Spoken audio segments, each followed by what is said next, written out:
Hello guys, I am Sandeep Kumar Sinha. Welcome back once again to my channel with a new topic on government budget. Today I will explain the meaning of government budget, that is the budget of the central government and its component. Let's start. As per the provisions given in the Article 112 of the Indian Constitution, this article provides for the budget in the Constitution. So as per the provisions in Article 112 of the Indian Constitution, the central government is required to lay or present an annual financial statement stating item-wise details of estimated receipts and expenditures during an accounting year.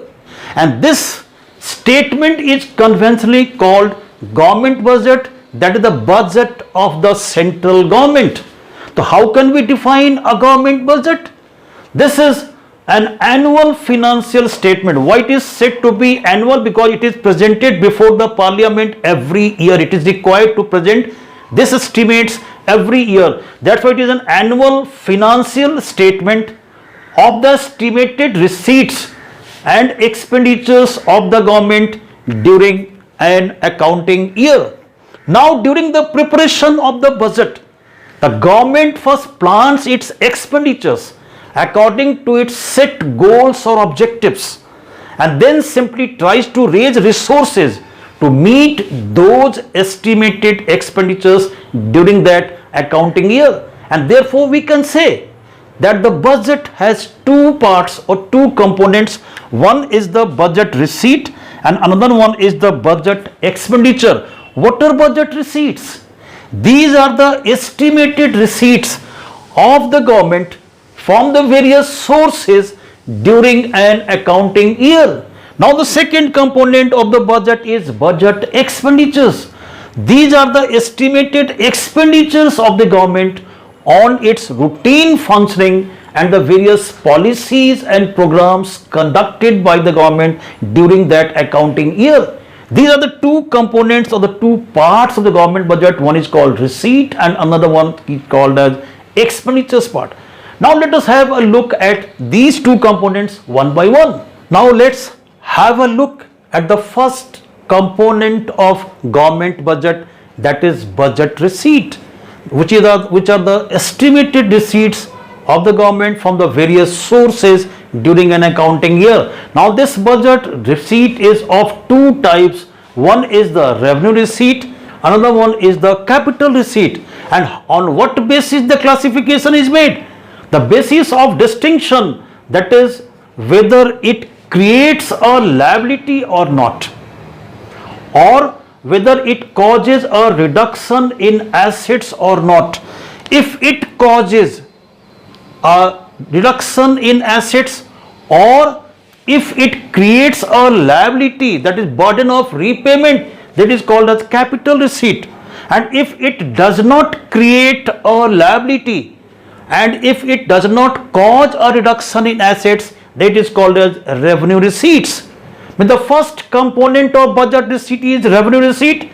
How can we define? On the basis of this distinction, those estimated receipts which neither creates a liability, that is burden of repayment, and nor cause a reduction in assets, and those receipts under which the government is not obliged to refund it back, to repay it back, that is called as non-redeemable receipts. Those which is not to be refunded back by the government are called as revenue receipts. Now there are two sources of revenue receipts. One is the tax source, another one is the non-tax sources. If those receipts come from the tax sources and the other duties imposed by the government, then it is called as tax revenue. And those receipts of the government which come from the sources other than taxes, then it is called as non-tax revenue. What are those examples of tax revenue? Income tax, which is the direct tax. Profit tax, it is also a direct tax. Wealth tax, that is direct tax. GST, custom duties, these are the tax revenues of the revenue receipts. Now, so far as non-tax revenues are concerned, that come from those sources other than taxes and include fees. Means whenever fees are the nominal charges, that is simply taken by the government for providing certain services. Those who will avail those services, they have to make the payment of fees. That is a source of revenue for the government. Fines and penalties, whenever there is a breach of law or any rules or regulations by any person, then the person has to make the payment of fines and penalties charged by the government officials. Now the third one is interest receipt. Whenever government advances loans to state governments and union territories, then at regular intervals it is receiving interest which is not to be refunded back, and that also does not cause any reduction in assets. So interest receipts, another source of that is non-tax revenue. Now profits and dividends, government also indulges itself in certain productive activities, and from those activities it is earning profits. There are certain investment in the stakes or shares of other companies, that from that part the government is receiving dividend on a regular basis. The profits and dividends are also part of non-tax revenues. External grants in aid, donations, charity, also a source of non-tax revenue. So therefore revenue receipts to two parts, sum total of the two, that is tax revenue and non-tax revenue, then we get the total revenue receipt. Now the second component, capital receipts.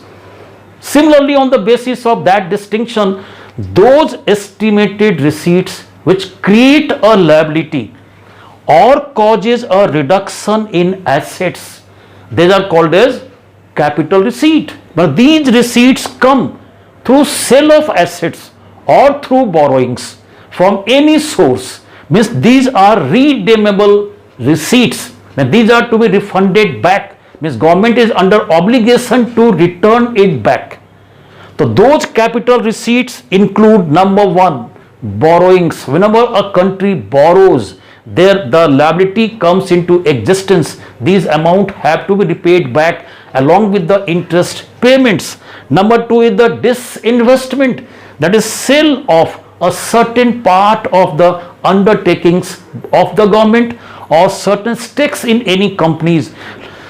Recovery of loans, whenever the government lends a certain amount of money to state governments and the union territories, and now suppose the loan is recovered, means the government, state governments and union territories paid back the amount of loan taken by from the central government. So whenever the loan is recovered, so what happens? There is a stop of interest receipt from that part. It is said that there is a decrease in the assets.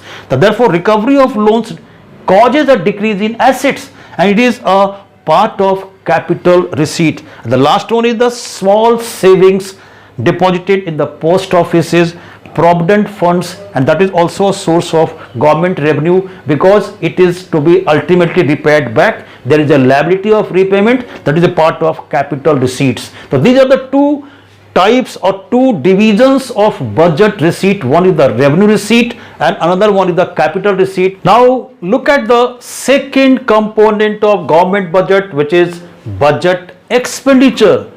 These are the estimated expenditures of the government on its routine functioning and various policies and programs of the government during an accounting year.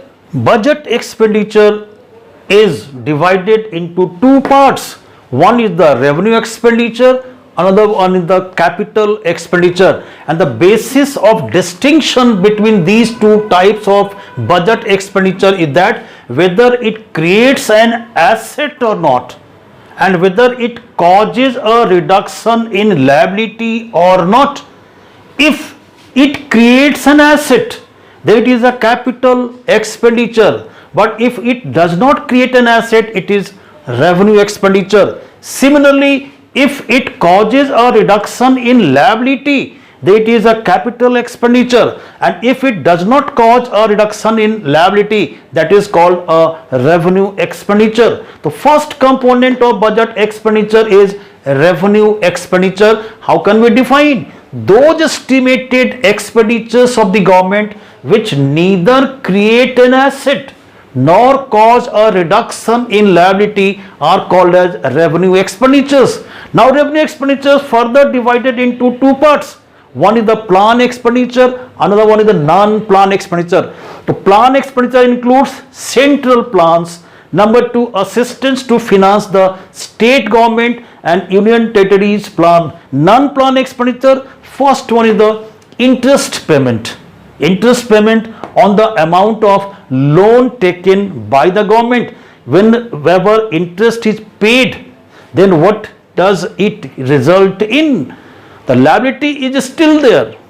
Only the interest payment is there. So no reduction in liability and at the same time no creation of an asset. It is simple revenue expenditure. Similarly, expenditure on subsidies. Subsidies payment, that is the routine functions of the government. Salary payment, also the routine functions. Expenditures on defense, police, administration, expenditures on health, education, etc. These are the routine functions of the government which are included in the non-plan expenditure of revenue expenditures.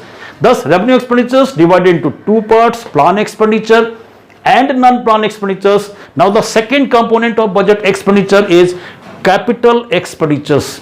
Capital always relates to the miscreation of an asset and reduction in liability. So, those estimated expenditures which either creates an asset or cause a reduction in liability. So capital expenditure is also divided into two parts. One is the plan expenditure related to the plans and the second one is the expenditure related to the other activities that is other than plans, that we call a non-plan expenditures. Plan expenditures include those capital projects, constructions, whatever it may be, which creates an assets for the government. Capital projects, that is plan expenditure of the capital expenditures. Whenever the government advances loans to the state governments and the union territories for their capital projects, that is included in the plan expenditures of the capital expenditures. Similarly, non-plan expenditures of capital expenditures that include repayment of loans, advance of loans to the public, foreign government, state governments and union territories. Whenever loans are advanced, simple interest receipt is there, addition to the assets or creation of an assets, adding to the stocks. So these are the capital expenditures. Thus budget expenditure is divided into two parts. One is revenue expenditure and another one is the capital expenditure on the basis of the fact whether it creates an asset or not, or whether it causes a reduction in liability. So that is all about the budget expenditure, the second part or the second component of a government budget. Now, on the basis of the difference between receipt and the expenditures of the government, there are three types of budget. One is called the balanced budget, number two is surplus budget, and number three is deficit budget. When estimated expenditure is just equal to the estimated receipts of the government during the accounting year, then it is said to be a balanced budget. Or it can also be said in alternate words, if the difference between estimated expenditure and estimated receipt becomes equal to zero, then it is a balanced budget. Number two is surplus budget. Whenever estimated expenditure is less than the estimated receipts, that is the difference of the two is less than zero or negative, then it is a situation of surplus budget, which is generally recommended during the periods of inflation to control the economy. And the third type is deficit budget. Whenever the estimated expenditure is more than estimated receipts, that is the difference of the two is more than zero or positive, it is a case of deficit budget, which is generally recommended during the period of recession. So these are the three types of budget on the basis of the difference between the estimated receipts and the estimated expenditures of the government during that accounting year. That's all about the government budget and its components. And now see you again in the next video with a new topic. Till then, keep learning and keep watching my videos. Thank you very much.